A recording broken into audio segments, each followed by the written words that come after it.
Today we're in Barcelona for the launch of the new Raval.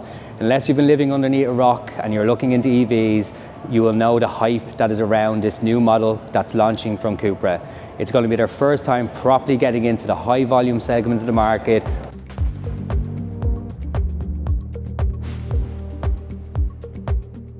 Welcome back to the channel. No, I am not Derek Riley. Derek is away on holidays at the moment and I am stepping in to review this very important car that's going to be launching in Ireland in 26. Today we're in Barcelona. We're here at the global launch of the Raval. My name is Simon Andruchetti. I am the MD for Nevo. The Raval is a part of the new wave of mini city cars, EVs that are going to be launching from the Volkswagen family. We will have the Raval is going to be the first out to the market, Skoda will be coming out one, and Volkswagen will be coming out with the ID Polo later in the year. But today it's all about the Raval. CUPRA Raval is going to come out in a number of different options ranging from 300 kilometer range up to 450.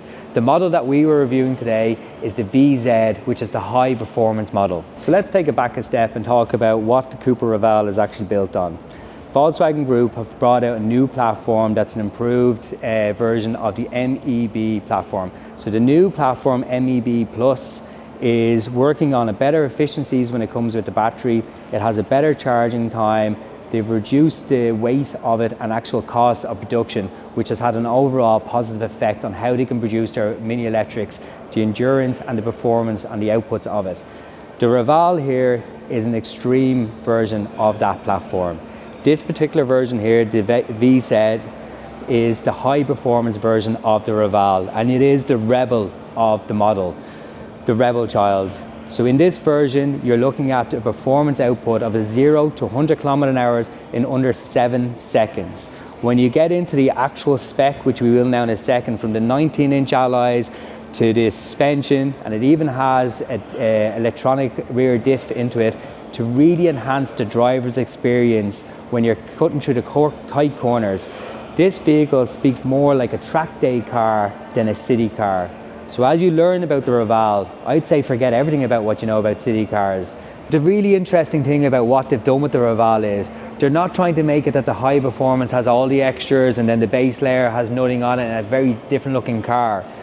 What they've said to us is that the majority of the features that you're seeing on the car here will stay true across all models. There is some changes that will come to performance, yes, and there will be changes, like significantly there's a 19-inch alloy on the VZ, but there's 17-inch alloys on the base model. What you will standard across all vehicles is this very cool new flush door handle design, which is going to be available across all the Ravals.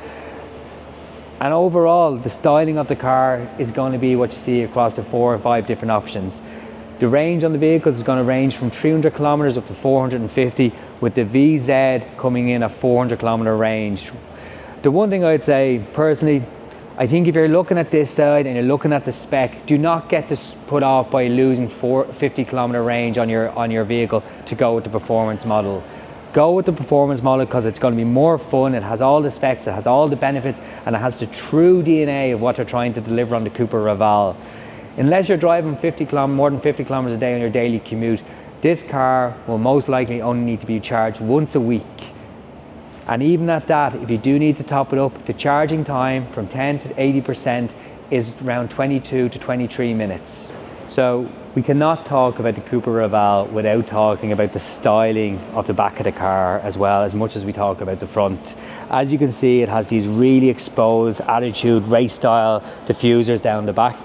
You can see the CUPRA brand, his logo is straight across the Raval's name, but like the lighting that comes across the back in this very cool illuminated CUPRA logo, and it comes fully across encased in this cool glass, and the way they've built in the CUPRA styling into the back of this car, it just speaks attitude. It comes fully loaded inside as well. The big thing is the sound system, the visuals, the animations, the cockpit. They really have homed in on how important it is for the driver's experience. From everything from changing the animation at a touch with these cool visuals that are happening all the way around and the different settings, it really is a unique offering that CUPRA are coming out with this model. With the driver's cockpit itself, with the VZ, you have everything you would expect. They've gone with the physical buttons that people are more and more favour of. Everything is out of reach, which comes from controlling the audio to setting cruise control, driver's assist, changing the driving mode, the indicators, everything is within a single reach of your hands. You do not need to reach across the entertainment for additional things. It's a very sleek. They've gone with a larger display than on previous models, and it makes a very flush driver experience where you can have different settings and see everything at a very crisp touch point. The finish on the car is immense.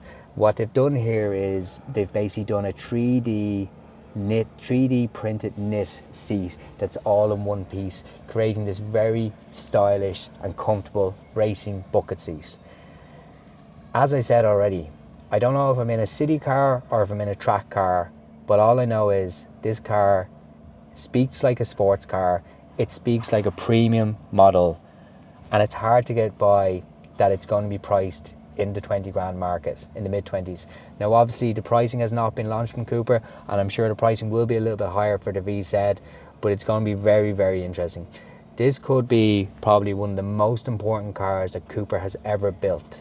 This is going to open up Cupra to the mass market, and it's going to be a real ambassador to show what Cupra can deliver across its product and its design range. So with the entertainment system, with the VZ, again, fully loaded. It has synthesizer speakers, full wraparound with 12 different speakers coming in. There's a subwoofer in the boot, and then you have a fully integrated entertainment system that works off a hotspot on your phone. It has everything from the ambient lighting that we've already showed, which projects across the dashboards, across the finish, and across the finish here as well. The lights react to driver assist and awareness alerts. So if a car is coming up, it will let you know through different notifications and flashes to let you know there's other vehicles around. Going back to the entertainment system, should you be stuck, you're waiting for your car to charge, you can flick it onto YouTube, watch your favorite EV review channel, and sit back and enjoy the entertainment. Well, plenty of space in the back. It feels like you're in a Born or a larger car. It does not feel like you're in a small city car when you're inside a Raval. So I know Derek always does this test, so we'll have to stay true to the videos. So I am on a good day 5'11", and as you can see, look how much headspace I have. I can comfortably sit here. This is my driving position seat. I was sitting in the seat, I have not changed it, and I'm comfortably sitting here in the back. It is a very spacious car. The car is 4 meters long and around 1.7 in width. And to be honest with you, the way they've designed it, it feels like such a much bigger car than it actually is. The CUPRA Raval is going to be a very exciting addition to the Irish market. CUPRA Ireland have said it's going to be in the market from around September time. This is one to watch. If you're in the market and you're looking for urban or city cars and you're thinking about going down the EV route, you have to do your research into the CUPRA Raval. It's going to be very tough to find another car that has the same level of spec, design, tech and performance that Cupra are bringing to the market with the CUPRA Raval. With a city car that can go from 0 to 100 kilometers an hour in less than 7 seconds.